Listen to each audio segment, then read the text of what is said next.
Depuis la période 1993-1994, date de la dévaluation du franc CFA, la Banque internationale pour le commerce et l'industrie du Gabon, BICIG, a toujours été en surliquidité. C'est-à-dire que la BICIG n'a jamais eu de problème de trésorerie. Et pour la seule année 2018, la BICIG a engrangé un bénéfice net de l'ordre de 1402 milliards de francs CFA. 1402 milliards de francs CFA de bénéfices pour la seule année 2018.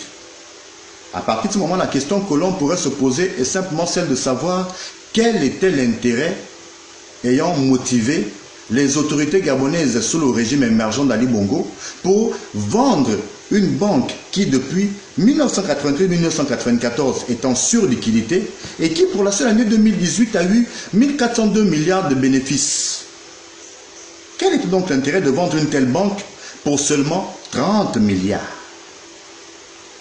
Surtout que le repreneur de Songui Kone, propriétaire de Africa Financial Group, AFG, une banque de seconde zone en Côte d'Ivoire, ce repreneur donc, pour reprendre la BICIG, a dû contracter un emprunt de l'ordre de 21,4 milliards de francs CFA auprès de la Banque de développement des États d'Afrique centrale, BDAC.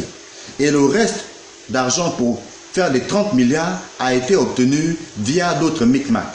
Ça veut dire que le repreneur n'avait même pas la somme complète qu'il fallait pour reprendre les actifs remis en vente par la BNP Paribas qui détenait au sein de la BICIG 47,04% des parts au sein du capital.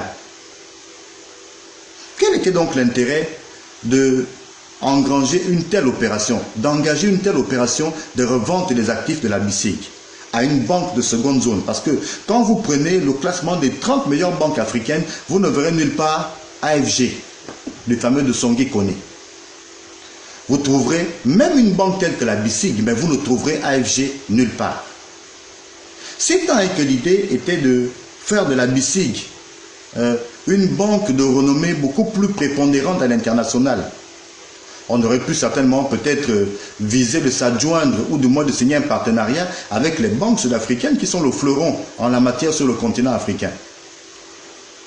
Et pendant même qu'il était question de revendre les actifs de la BNP, cette dernière avait d'ailleurs proposé que ce soit le Marocain BCP qui reprenne ses actifs.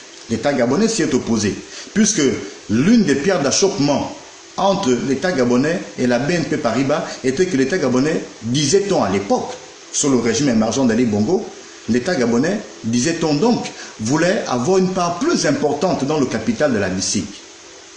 Comment donc comprendre qu'une banque qui fait recette, qui pour une seule année fait plus de 1000 milliards de bénéfices, vous la revendez pour seulement 30 milliards? La vérité est toute simple.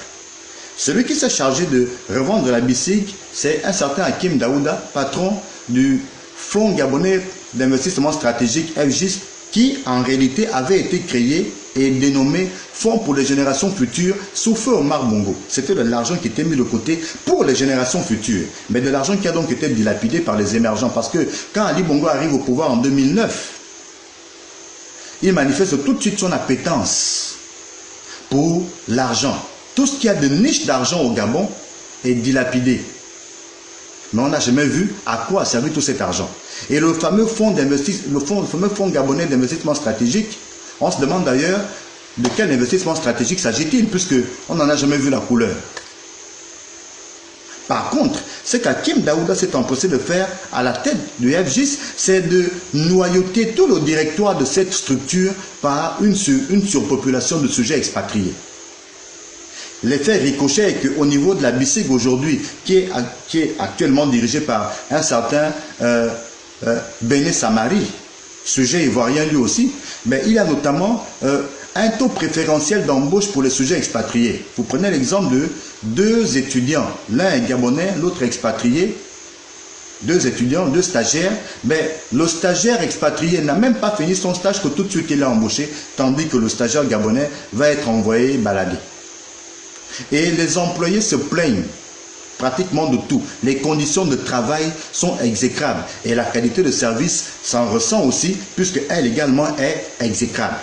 Avec des coupes sur les comptes de plusieurs clients qu'on découvre, des plaintes parce qu'il y a souvent des bugs dans les gaps qui sont souvent d'ailleurs pas approvisionnés convenablement, et bien d'autres désagréments.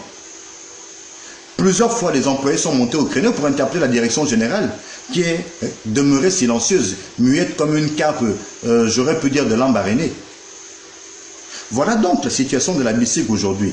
Une banque qui a toujours été en surliquidité depuis 1993, qui a fait des bénéfices importants tels que ceux de 2018, mais qu'on a revendu pour 3 fois rien, en prétendant qu'on allait en faire un des fleurons du système bancaire continental.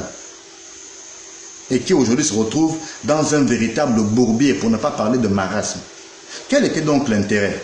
Et quand on relève simplement le fait que durant toute la mandature d'Ali Bongo, ça a souvent été des levées de fonds auprès des établissements bancaires commerciaux.